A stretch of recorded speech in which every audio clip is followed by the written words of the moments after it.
Eulerian model has a submodel for modeling granular flows. Now the first question comes to our mind is what exactly are granular flows? Granular flow are basically flow in which particulates exist along with intermediate fluid. Now they are different from other type of flows in the sense that when we apply shear to such type of flows, the particulates may behave as fluid or may also oppose the shear and behave like solid.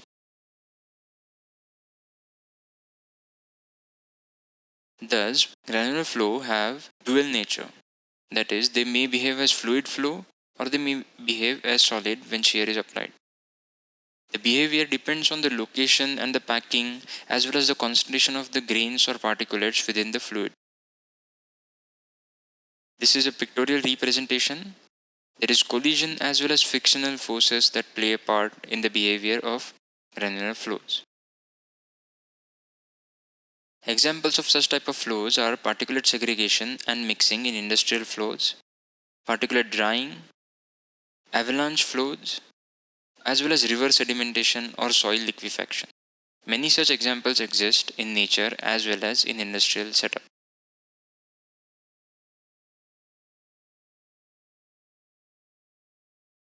Now we will see what are the options for modeling granular flow and how do we activate the granular model. Granular option principle. First we will see the granular option principle. As you can see, we activate the granular model within the secondary phase. That is, we take the granular option by which the secondary phase will behave as granular phase or granular fluid. Granular option is based on the principle of non-ideal gas theory. Colliding molecules are replaced by colliding particles. In case of ideal gas theory or kinetic theory, there are colliding molecules and their behavior is based on kinetic theory. Here, a similar analogy is applied and the colliding particles are modeled as if colliding molecules. Solid stress in momentum equation models the particle collision. That is, within the momentum equation, a source or another term is taken in called as solid stress, which takes care of the particle collision and the entire particle collision momentum transfer mechanism. Using the granular model and the packed bed model, we can model packed beds and transition between fluidized and packed beds. So this is an entire domain of industry within the chemical industry which can be modeled using the granular and packed bed option, like packed beds and fluidized beds. Next is the packed bed option. Within the packed bed, the particles are tightly packed and do not move. Packed bed options are used in chemical industry to model various reactions. In order to model such packed bed behavior, we use the packed bed model. These are mainly present in chemical reactors. We activate the packed bed within the secondary phase panel when we take the packed bed option. We have to remember that the secondary phase, when we take the packed bed option, the velocity is 0. The secondary phase velocity is 0 in the entire domain.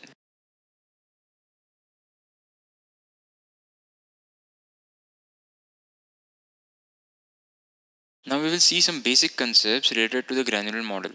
How is the granular model implemented and what are the basic principles behind modeling granular flow? The kinetic theory is applied to model granular flow. Particle velocity is divided into mean local velocity and a superimposed fluctuating random velocity. So when we model particles within the granular flow, the overall particle velocity is divided into a mean component as well as a fluctuating component. And to this fluctuating component, a granular temperature is associated. That is, the energy of the fluctuating component is modeled by a term called granular temperature. The granular temperature of solid phase is proportional to the kinetic energy of the random motion of the particles. So, whenever we see that there is random motion of the particles and the fluctuating component of velocity is associated with it, the kinetic energy dissipated by these fluctuating components is modeled as granular temperature. Now the granular temperature value is nothing but RMS of the particle velocity fluctuations. So the fluctuating component, the RMS value of that is taken as granular temperature. Separate transport equations are used to calculate granular temperature. That is, separate equations are solved in order to model granular temperature. And these equations are derived from kinetic theory. That is, using the analogy of colliding particles with the phenomenon of colliding molecules. For colliding molecules, kinetic theory is used. Similarly, for colliding particles, we use an analogous theory called particle kinetic theory or granular kinetic theory.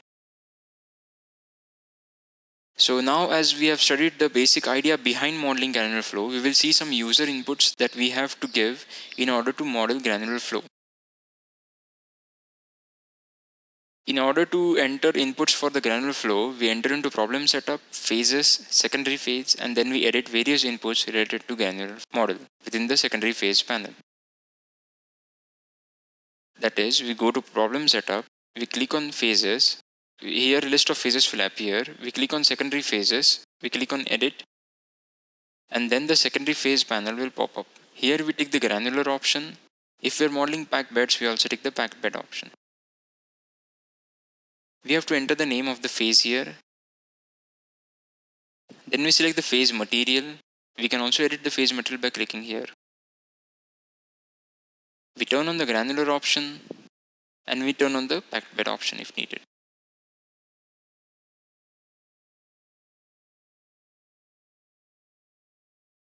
For modeling granular temperature, after this, one by one we input various parameters related to granular model. First among these is granular temperature. There are three options to model granular temperature. In order to select the model for granular temperature, we go to phases. Within the problem setup, we click on secondary phase and then click on edit. Secondary phase panel will open. Within the secondary phase panel, once we have clicked on granular and packed beds, we see different parameters coming here related to the granular model. We have to input or select models for all these parameters one by one. First among them is granular temperature. As we have already discussed, granular temperature is nothing but the RMS of the fluctuating component or the fluctuating energy of the particles.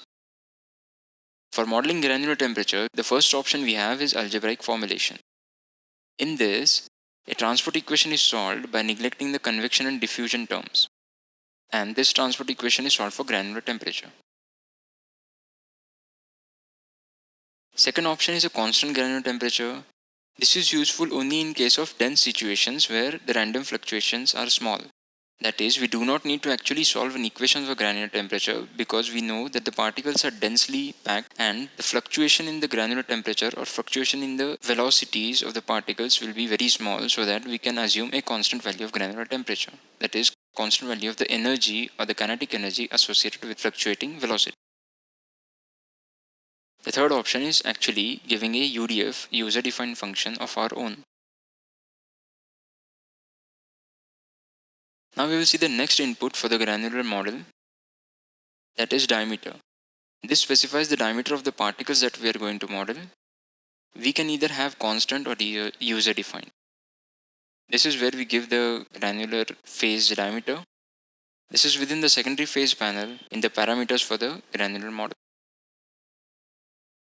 Next term or next input is the granular viscosity. This is the kinetic part of the granular viscosity of the particles. The viscosity, when we are modeling granular flow, viscosity of the solid phase is divided into three components: viscosity coming out of the collisions, viscosity coming out of the flow due to collisions, viscosity coming out of the flow or behavior due to kinetic energy, that is fluctuations, viscosity coming out of the flow due to friction, that is frictional phenomenon between the particles. Granular viscosity is actually viscosity related to the kinetic energy fluctuations. So this is the kinetic part of the granular viscosity. We can either have constant. This is where we input the granular viscosity within the secondary phase panel.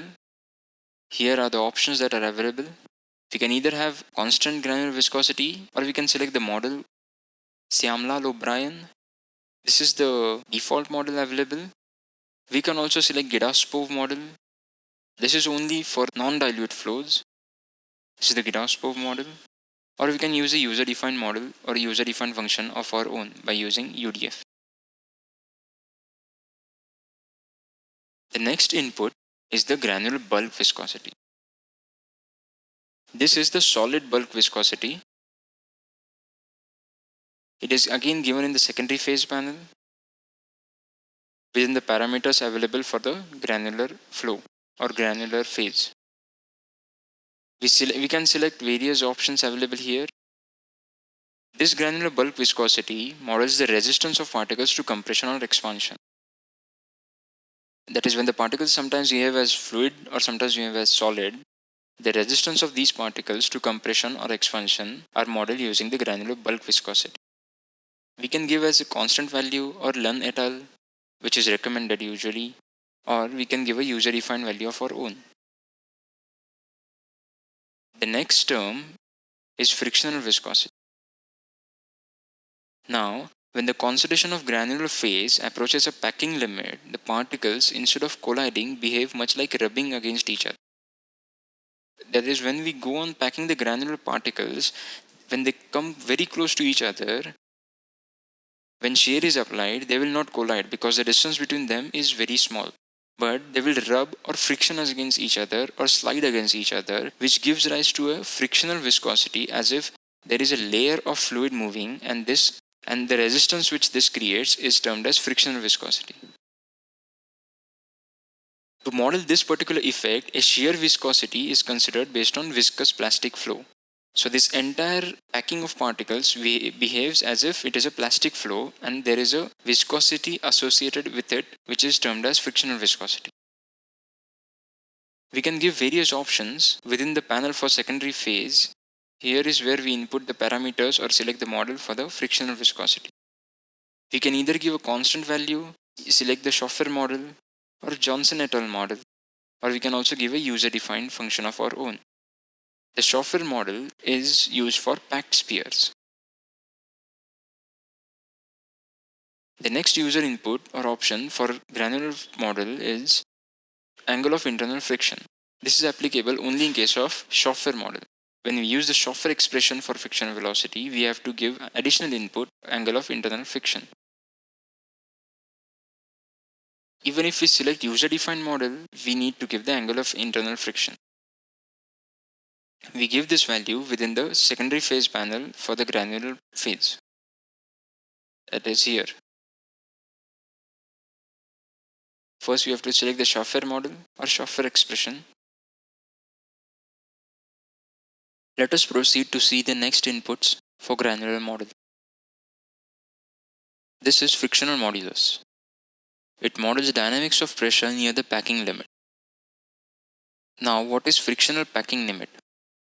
This packing limit is a threshold volume fraction at which the frictional regime becomes important. That is, before this we can neglect the frictional regime, but once the packing limit approaches, we have to consider frictional regime and that frictional phenomenon also that we discussed in the last slide.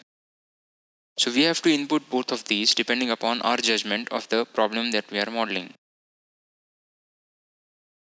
These two parameters can be set in the secondary phase panel once we activate the granular model. Within the parameters, we have option for frictional modulus as well as friction packing limit. The next input is solid pressure. This is the pressure gradient term in the granular phase momentum equation. Whenever we are solving a granular flow, there is a granular phase momentum equation that is solved. In that momentum equation, there is a pressure gradient term which takes care of the solid pressure. There are various models available for this, or various expressions or configurations available for modeling this solid pressure. These are Lunn et al., Syamlal O'Brien, Mahamadi, and we can also enter user-defined expression. This can be input in the solid pressure option that is available within the secondary phase panel. Next parameter is radial distribution. This is a correction factor that modifies the probability of collisions between grains when the solid granular phase becomes dense. Again, there are various options available for this or various inbuilt expressions that we can use, like Lunn et al., Syamlal O'Brien, Mahamadi, Arastopur, as well as we can enter our own user-defined function or expression. This is also to be input within the secondary phase panel once we activate the granular option. The next term is packing limit. This is the maximum volume fraction for the granular phase. We can input this in the secondary phase section. At the bottom of it, there is a tab called packing limit. Remember, this is not the frictional packing limit, this is just the packing limit for the granular phase. Now, as we have discussed almost all the parameters for the granular model, we will proceed into the next section where we discuss the boundary conditions that are available for Eulerian model. That is, within which boundary conditions we can give parameters for Eulerian model and what are those parameters. These parameters decide how the Eulerian phases behave at the boundary. First, let us discuss velocity inlet. At velocity inlets, we have to give velocities for all phases. Remember, Eulerian model solves momentum equations for both the phases. So we have to input velocity conditions for both phases separately, as there are different equations solved for different phases. We also have to input volume fraction for all phases but one, that is the primary phase. We don't input volume fraction for primary phase, we input volume fraction for all the secondary phases. We also have to input turbulence boundary conditions, which are same as for single phase, that is just one turbulent boundary condition. Now, to input these parameters or these boundary conditions, we select the boundary that we want to input the values at, then we select the boundary type, and in phases list, we can select the phase that we want to set the condition for. Once we select this phase, a velocity inlet panel for that particular phase will open, and here we can give all the inputs for that particular phase. Currently we have selected phase, and for that particular phase we are having a velocity inlet panel and velocity is given for this phase. Now we can also give the volume fraction for that phase by clicking on the multi-phase tab. Within the same velocity panel, instead of momentum we click on the multi-phase tab and we can give the volume fraction here. We have to repeat this for all the secondary phases that are present in our problem. Next boundary condition is pressure inlet. At pressure inlet, we give pressure value and volume fraction. Now, remember, for setting pressure in the boundary condition section, we click on mixture and we select the boundary type and then we give the pressure value depending upon which type of reference frame we are using and gauge total pressure as well as the supersonic gauge pressure. We can also give the directions for flow, either normal to boundary or the Cartesian directions. Remember, pressure is set for mixture phase. This pressure field is defined for mixture phase. Now, for giving volume fraction, instead of mixture, we have to select that particular phase that we are setting, giving the volume fraction for. So, we change from mixture to the particulate phase as shown here. This is the secondary phase, and then we click on the multi-phase tab within the pressure inlet panel instead of momentum tab, and within the multi-phase tab, we give the volume fraction for that particular secondary phase. Currently, the secondary phase is particulate phase. The next boundary condition that we will discuss is pressure outlet. We need to give the backflow volume fraction at pressure outlet. In case there is some backflow at the pressure outlet, we have to specify what is the volume fraction of the secondary phases that is coming in from that backflow, depending upon the appropriate physical condition that is present there. So this can be given in the pressure outlet section under the multi-phase tab. Similar procedure as we have seen for pressure inlet needs to be followed. We select the pressure outlet boundary condition, then we select the phase for which we have to set up the backflow volume fraction, then we enter the pressure outlet panel, and then we enter the multi-phase tab. Now we will discuss some of the important points for other boundary conditions. When we are using Eulerian model, remember that outflow boundary is not allowed in Eulerian model. Also, periodic translation boundary conditions are not allowed. Rotational periodic are allowed only if periodic planes are parallel to gravity vector. Only in that case rotational periodic boundary conditions are allowed. So these are some of the restrictions on boundary conditions for Eulerian model. We are almost at the end of this lecture and we will just summarize what we have studied in this particular lecture. This detailed lecture was part of an advanced lecture on Eulerian multiphase model and how to use the Eulerian multiphase model for modeling multiphase problems in commercial software Fluent. We reviewed basics of the Eulerian approach. After that, we discussed in detail how to set up an Eulerian model problem and all the steps involved in that. We also discussed in detail all user inputs like phase definition, phase interaction, and submodels like the granular model, and we discuss how to set up these in different sections of commercial software Fluent. Now, once you have gone through this lecture, you know the steps involved in setting up a Eulerian problem. You know various parameters and user inputs that you require to define your problem. So a logical next step would be to go through a tutorial of Eulerian model and then have a hands-on experience on using the Eulerian model. These are some of the references used during preparation of lectures. So this is where we end our lecture based on advanced modeling using the Eulerian multiphase model. I would like to say thank you for viewing this particular lecture. If you have any doubts, you can always contact us. So thank you for viewing this lecture and see you in the next lecture.